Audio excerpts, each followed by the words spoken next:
bangsa SMK hebat, bermutu dan berkarakter kuat.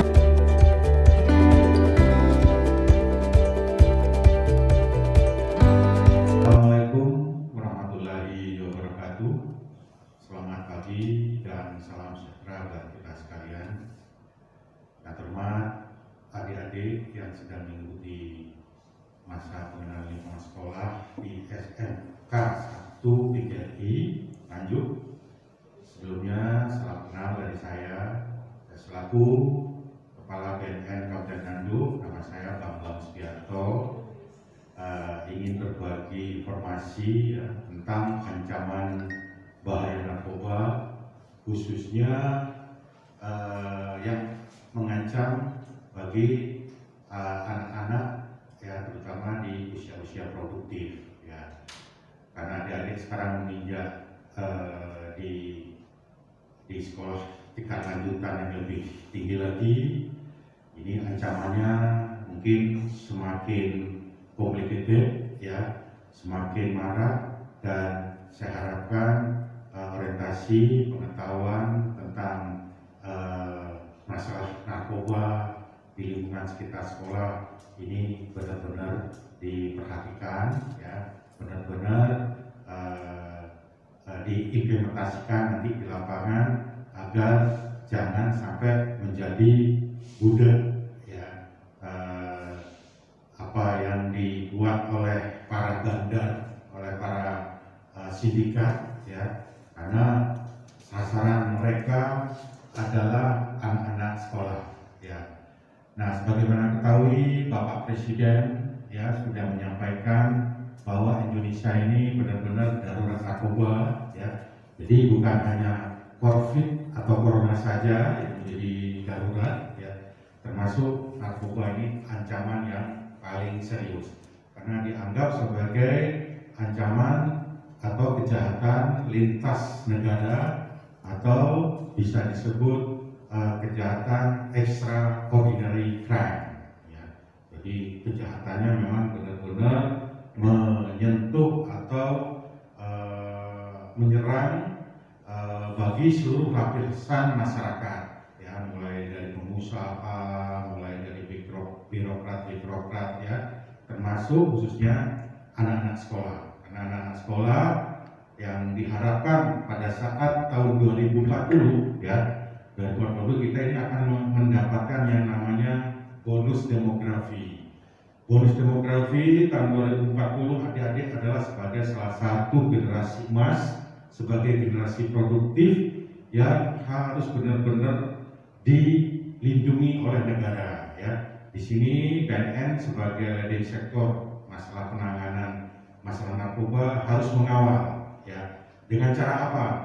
Jadi next ya, cara BNN untuk bisa melakukan pengawalan, membentengi adik-adik itu ya dengan upaya-upaya memberikan pencegahan ya, di mana pencegahan entry point-nya itu adalah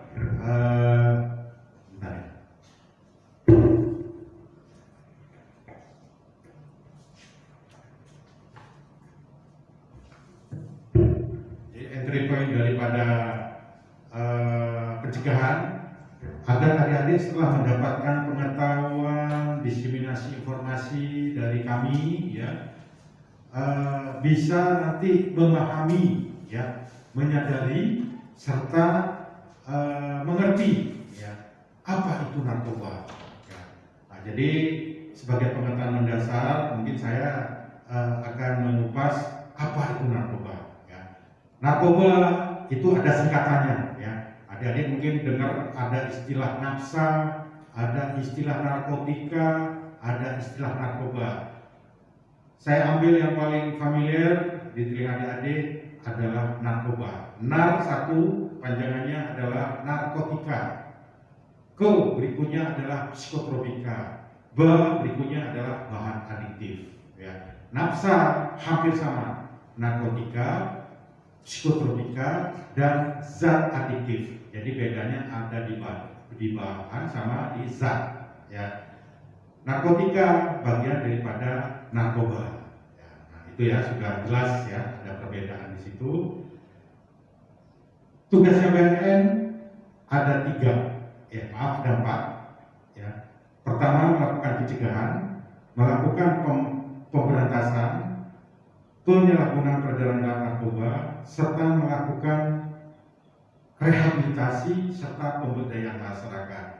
4 tugas pokok daripada BNN ya. Pencegahan terutama yang tadi sudah saya jelaskan, untuk supaya masyarakat khususnya di lingkungan pendidikan, anak-anak lebih mengerti, lebih paham, karena kalian sebagai usia yang produktif masih stabilitasnya belum paten ya, belum permanen. Ini yang diincar oleh para sindikat ya, oleh bandar-bandar narkoba yang ada di wilayah Jawa Timur. Nah, jadi pencegahan kami masuk ke lingkungan pendidikan ya, dengan memberikan penyuluhan ya, membuat semacam seminar, kemudian diskusi, kemudian melakukan acara di Car Free Day ya. Nah, namun itu pada kondisi yang normal, karena sekarang kondisi lagi ada wabah pandemi COVID ya. Jadi melakukan penyuluhan lewat daring virtual seperti ini ya, tapi tidak mengurangi informasi ya.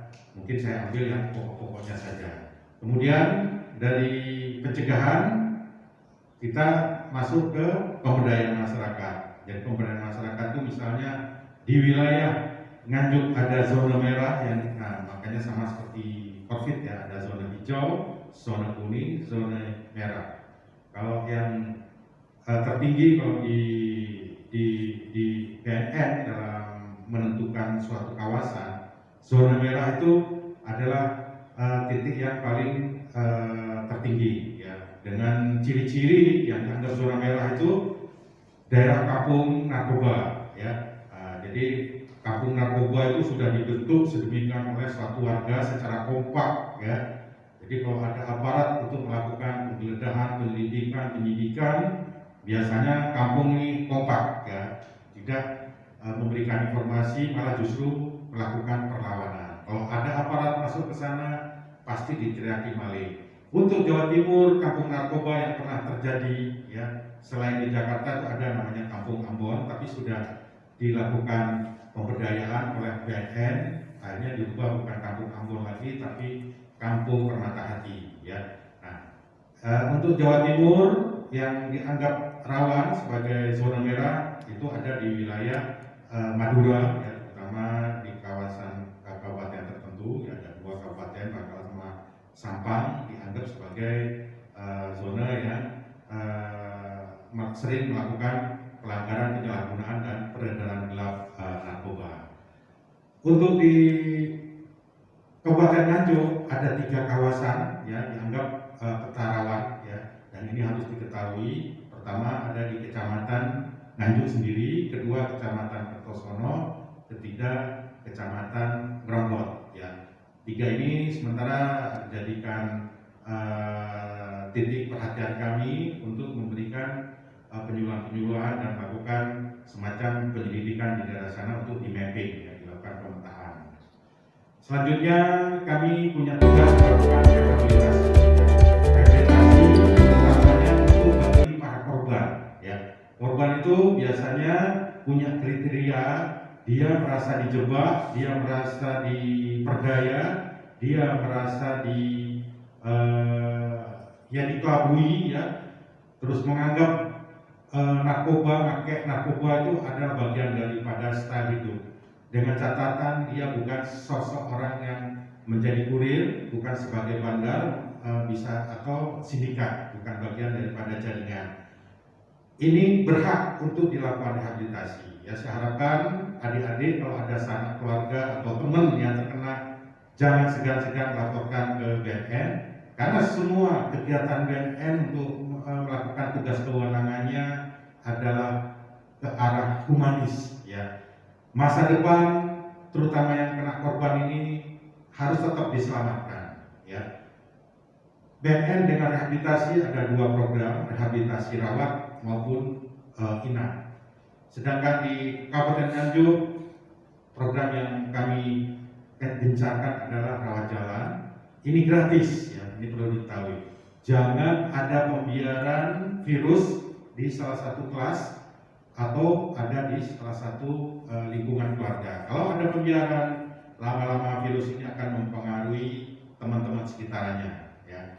Jadi inilah bagian daripada tugas BNN untuk bisa tetap menyelamatkan terutama generasi-generasi yang nanti tahun 2040 ya, nanti sebagai generasi emas, generasi produktif, ini wajib harus kita selamatkan. Ya, pemerintah punya kewajiban di situ. Keempat, tugasnya BNN adalah melakukan pemberantasan. Ya, pemberantasan terutama bagi para bandar, bagi para sindikat.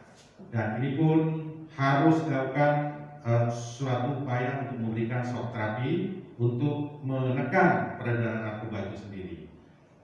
Selain melakukan penyidikan, penyelidikan, BNN juga berhak untuk mengedepankan bagi para bandar untuk dikenai undang-undang TPPU, tindak pidana pencucian uang, di mana para bandar yang punya kekayaan hasil menjual narkoba ini harus dimiskinkan supaya dia nantinya baik di sel penjara, di tempat-tempat yang kira-kira dia merasa sudah bebas, ya, ini tidak bisa punya kekayaan lagi untuk menjadi bandar lagi. Ya, itu tugas daripada BNN, ya, secara lex specialis 4. Ya, oke, next.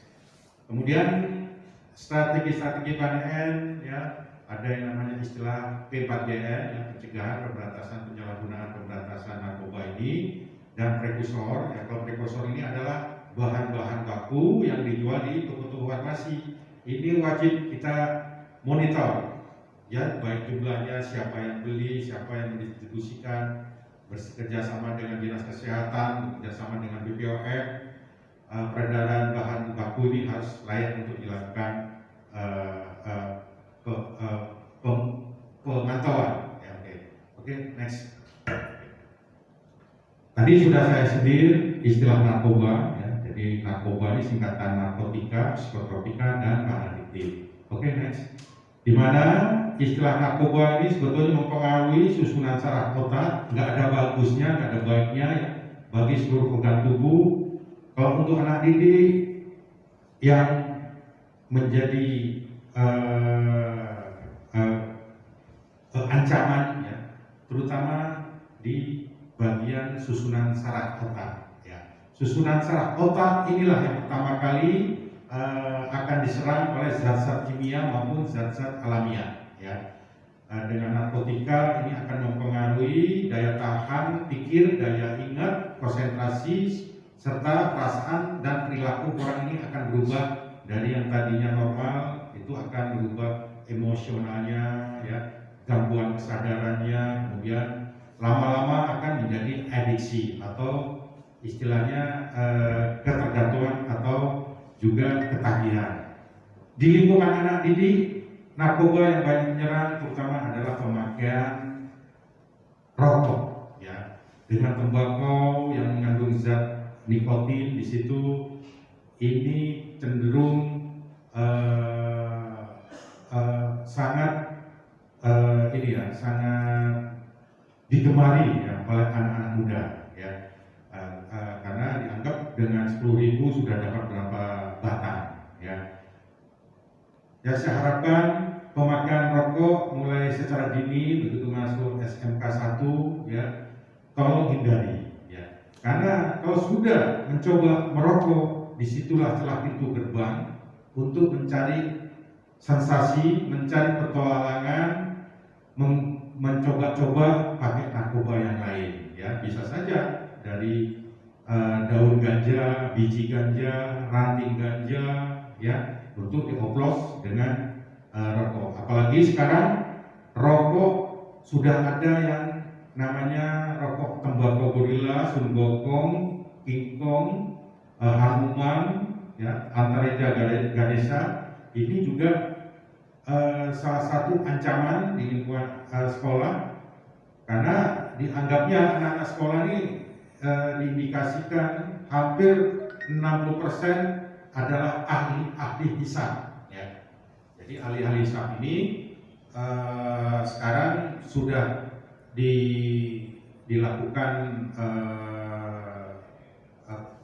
pemetaan ya, oleh Bandar bahwa potensi anak-anak sekolah ini tinggi untuk membelanjakan uang sakunya dibelanjakan ke rokok-rokok yang saya sebutkan tadi ya, tembakau gorila tadi. Dan ingat, tembakau gorila ini adalah senyawa yang menandingi adanya ganja alamiah. Berarti sekarang ini sudah ada yang namanya ganja sintetis yang dibuat dari bahan kimia, namanya zatnya ebisiminasa. Tembakonya tembakau lokal, tapi liquidnya didatangkan dari negara Tiongkok, disemprotkan ya di tembakau lokal, akhirnya jadilah yang namanya tadi saya sebut.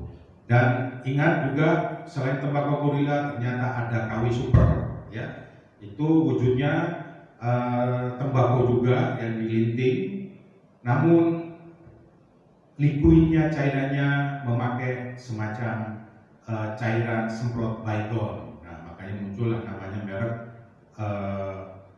rokok Baygon. Ya, ini tolong menjadi perhatian juga. Ya. Ini contoh-contoh ini kelihatannya Mas sama peserta. Kelihatan. Oh dari situ ya. Nah ini contoh-contoh adalah narkotika ya. Mungkin adik-adik udah nggak asing lagi. Ada heroin, ekstasi, sabu, ganja, terus jamur ya, jamur yang dari beletong sapi, terus hasis ya. Jadi ini adalah contoh-contoh narkotika, di mana narkotika ini sebetulnya Indonesia salah satu kolektor tertinggi di dunia ya. Narkotika kita sudah miliki sekitar 267 jenis, luar biasa ya. Tapi itu bukan suatu prestasi, tapi itu bentuk keprihatinan bagi kita semua ya. Makanya kemarin tanggal 26 Juni itu ada istilah Hari Anti Narkotika Internasional, di mana setiap warga negara, instansi pemerintah, swasta harus memperingati hari ini ya, karena ini merupakan hari keprihatinan dunia di mana narkotika secara meluas sudah melanda dunia ya, ancamannya. Heroin ya, kalau di istilah di pasaran ya bisa disebut coklat ya, bisa disebut sebagai bubuk serbuk putau ya. Ini dulu sangat terkenal sekali ya heroin ini ya, dengan keberadaannya putau, dan ini karena sudah langka dan mahal akhirnya ditinggal ya sama para penggemar narkotika. Kalau pakai putau atau heroin ya, ini sangat menderita sekali bagi yang pakai. Nah, itu gejalanya biasanya jarang mandi ya, dia takut sama air, karena kalau kena tetesan air kulit itu terasa seperti ditusuk seperti jarum ya. Terus yang kedua ekstasi. Di pasaran ini juga istilah ini bisa disebut inek ya, bisa disebut flavor, bisa disebut pil putih ya. Dan ini warna bentuknya sangat menarik ya, dengan warna-warni meiji ya. Terus kemudian distempel ya dengan merek-merek tertentu. Di situ ada merek Coca-Cola, ada merek Mercy, Toyota, kemudian ada Mickey Mouse ya. Biasanya dicari ekstasi ini oleh para penggemarnya ya, itu adalah jenis yang modelnya Superman ya, S. Nah, ini yang banyak dicari karena dianggap yang paling dosisnya tinggi. Ini asal yang paling bagus itu ada di negara Belanda. Nah, di Belanda biasanya dibeli oleh orang Indonesia, dibawa ke Indonesia, satu biji ini dioplos bisa jadi 5. Jadi pilnya itu sudah pil yang sudah campuran banyak tepungnya ya. Kemudian yang ketiga adalah sabu-sabu atau disebut SS atau disebut juga amfetamin. Kalau ekstasi itu metapetamin ya. Kalau sabu-sabu ini bisa disebut ice, bisa disebut kristal, bisa disebut ya SS ya. Ini sekarang ekstasi sama sabu sudah ada bentuknya dalam bentuk liquid ya, seperti minuman botol aqua. Ini sudah diciptakan oleh para bandar. Jadi di pasaran terutama di Jakarta itu sudah nggak asing lagi ya. Kemudian ada ganja atau disebut godong, kalau di Malang itu namanya godong, kalau di Papua disebut sayur ya. Ganja ini sudah nggak asing lagi. Ini merupakan salah satu jenis alamiah ya, selain alamiah yang lain. Jadi alamiah yang ada di Indonesia yang narkotika itu masih banyak ya. Ada daun teh Arab, kemudian ada katinol itu ya, terus kemudian ada kecubung, kemudian ada kratum, terus yang alamiah yang lain. Tadi juga ada jamur yang bahan yang tumbuh di belotong sapi ya, atau disebut magic mushroom ya. Kalau asli sini getah mau dari marijuana. Oke, next. Ada opium, ada kokain, ada katinol. Nah, ini contoh-contoh narkotika. Padahal narkotika itu ada 267 jenis. Ini baru saya sebutin ada sekitar 12. Nah, silakan nanti kenali bentuknya, jauhi dalam penggunaannya ya. Kalau katinol ini adalah daun teh Arab yang didatangkan dari negara Timur Tengah. Ini yang dulu pernah dipakai oleh Raffi Ahmad ya, artis. Nah, ini sekarang sudah bermetamorfosis ya. Katinol ini sudah ada versi keempat, namanya 4-CMC ya, 4-chloromet katinol. Nah, ini bentuknya seperti daun teh. Ini juga harus dikenali ya sama teman-teman ya, sama adik-adik di lingkungan sekitarnya. Di samping itu juga ada daun keratum ya. Daun keratum ini juga asli produk Indonesia, bentuk daunnya seperti daun jati. Ini juga lebih rame ya, karena konsumsinya kebanyakan dari daerah Kalimantan. Nah, ini kecubung, katinol. Terus next. Nah, ini ya bentuk seperti daun jati. Ya, siapa tahu ada yang mengkamuflase, karena Nganjuk ini juga ada kebun pohon jati. Nah, jangan sampai ada yang nanam. Nah, ini kalau ciri-ciri seperti ini berarti ini adalah daun keratum ya.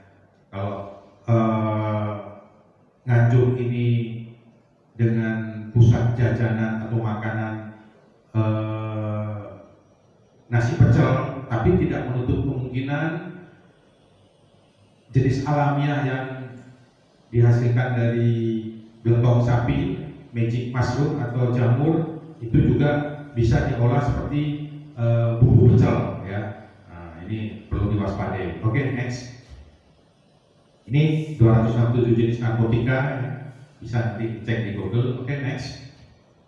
800 narkotika siap menyerang ke Indonesia ya. Nah, hati-hati ya, sudah mulai diendap-endap oleh negara-negara yang masuk kategori Triangle Golden ya, Triangle Golden. Terus kemudian ada Golden Crescent ya.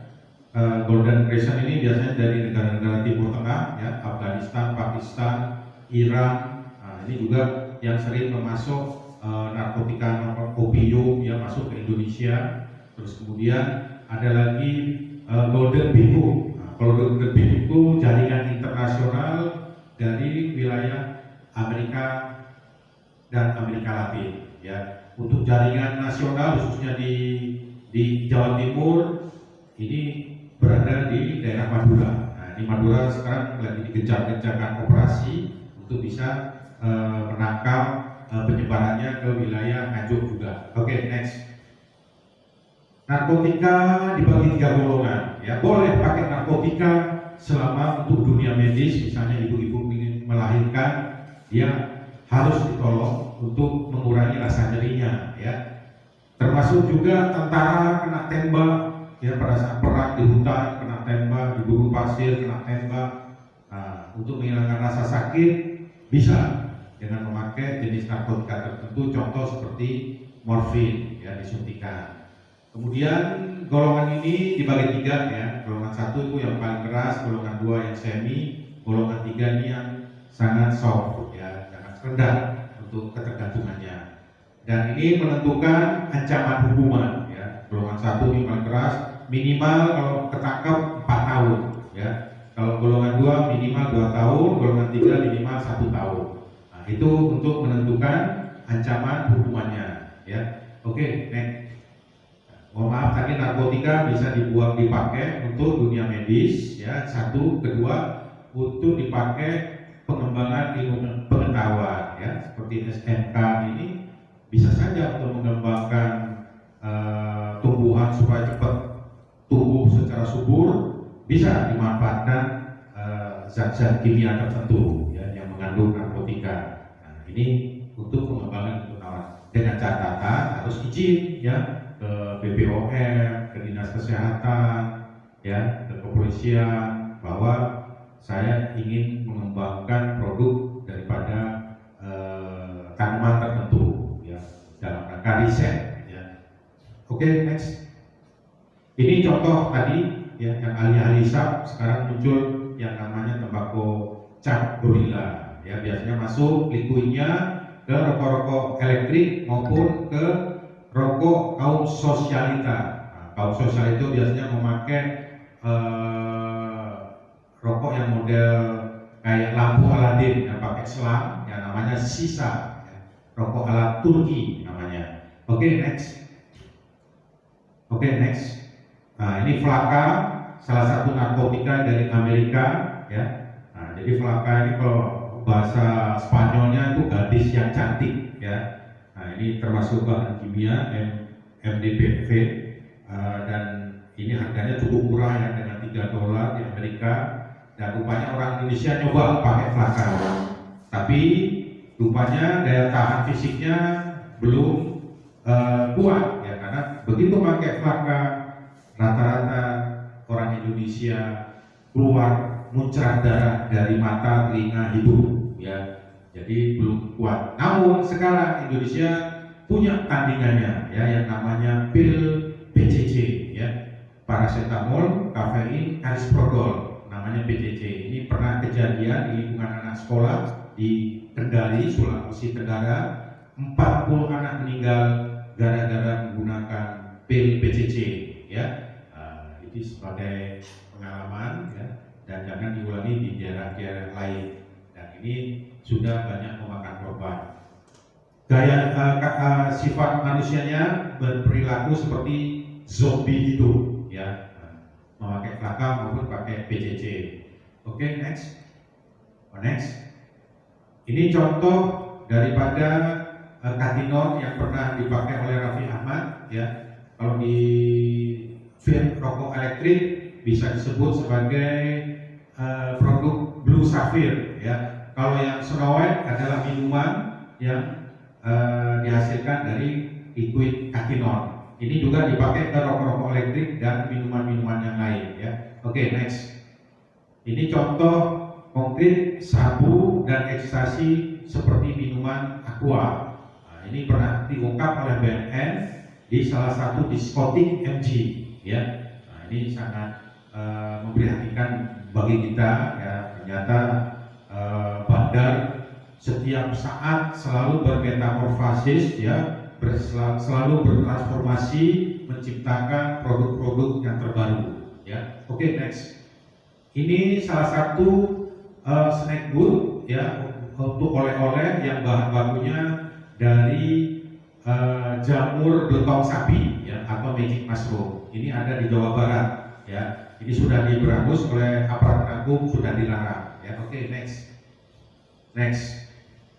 Nah, kembali narkoba berikutnya adalah psikotropika. Psikotropika ini sebetulnya masuk undang-undang kesehatan, bukan masuk di undang-undang BNN. Jadi tugasnya BNN hanya ada di pengungkapan masalah narkotika. Kalau psikotropika ini, ya, tugasnya kepolisian, dan tugasnya BPOM, dan tugasnya dinas kesehatan. Sebetulnya obat, tapi ini banyak disalahgunakan oleh anak-anak sekolah. Biasanya anak-anak sekolah yang memakai psikotropika jenisnya adalah yang namanya pil koplo, atau pil double L, atau pil lele, atau pil kuning, atau pil trihexylpenidil, ya. Contoh yang lainnya pil psikotropika, ya,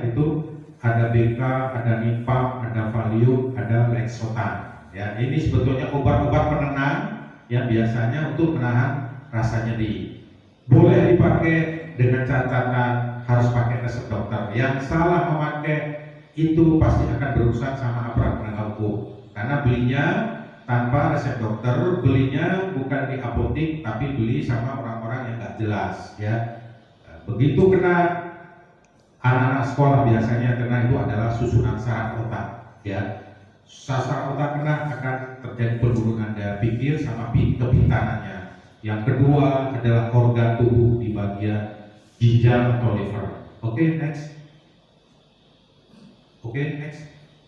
Nah, ini kenapa Pilkubu saya angkat sedemikian rupa, karena ini merupakan langganan bagi anak-anak sekolah ya. Karena dengan uang 10.000 itu bisa dapat 5 butir ya. Nah, ini harus bijak ya adik-adik di dalam membelanjakan uang saku dari orang tuanya.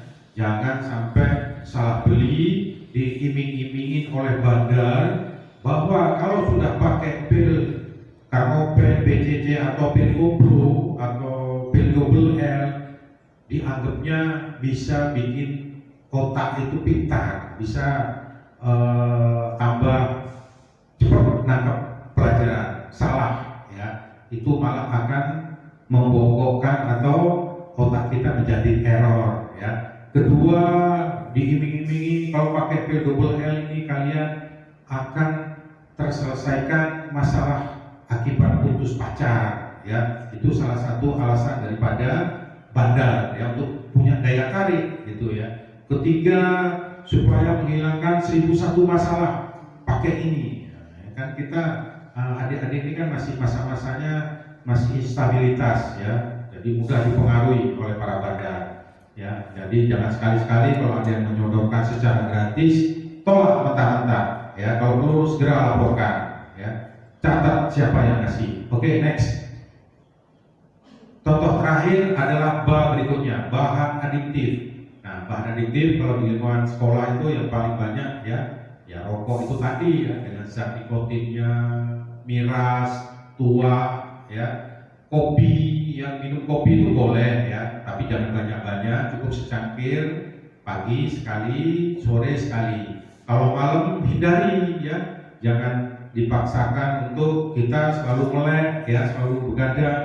Kasihan tubuhnya, ada masa waktu badan itu harus istirahat ya, dengan cara tidur. Nah, untuk mendapatkan kekuatan secara alamiah, adik-adik itu sebetulnya punya kekuatan alamiah yang dihasilkan oleh enzim yang ada di otak kita masing-masing, yang namanya enzim endorfin ya. Endorfin inilah yang harus kita olah. Caranya bagaimana?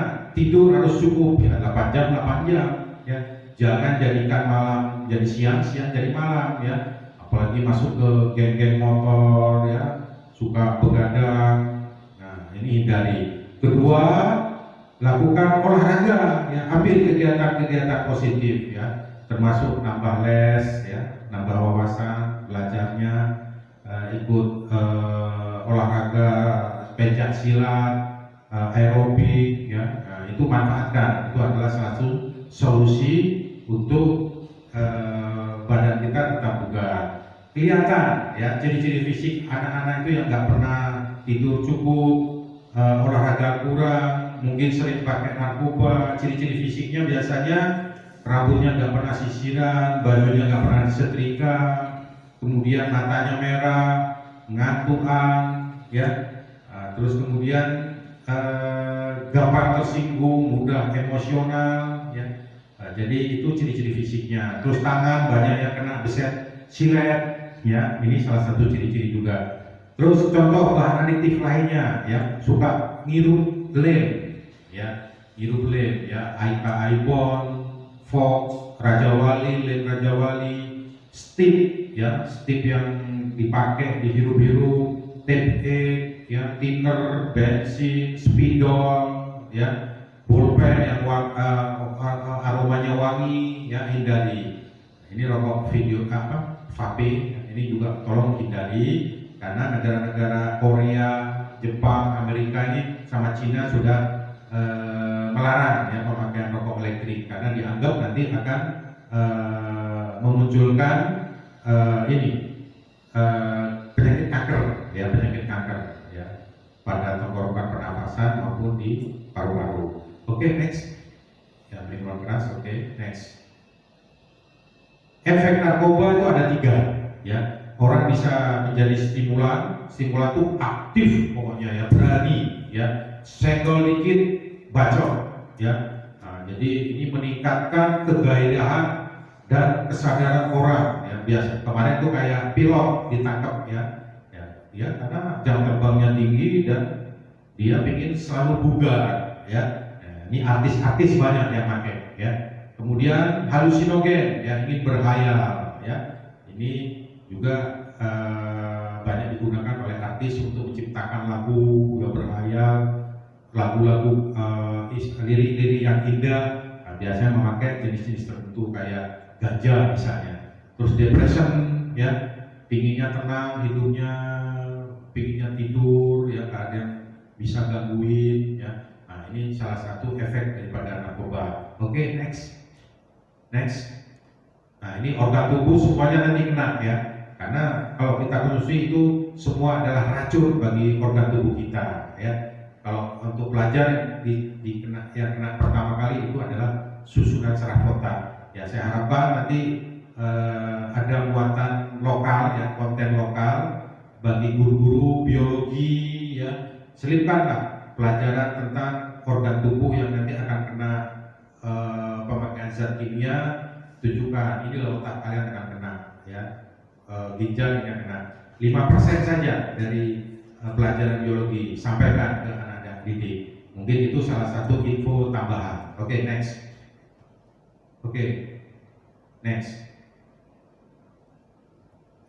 Ini contoh fisik ya. Nah, tadinya bugar penyanyi Whitney Houston jadi tua seperti itu ya, kayak tengkorak mayat itu. Ini juga sama, ada perubahan fisik. Giginya hancur, wajahnya kelihatan kayak nenek-nenek ya, 4 tahun gitu.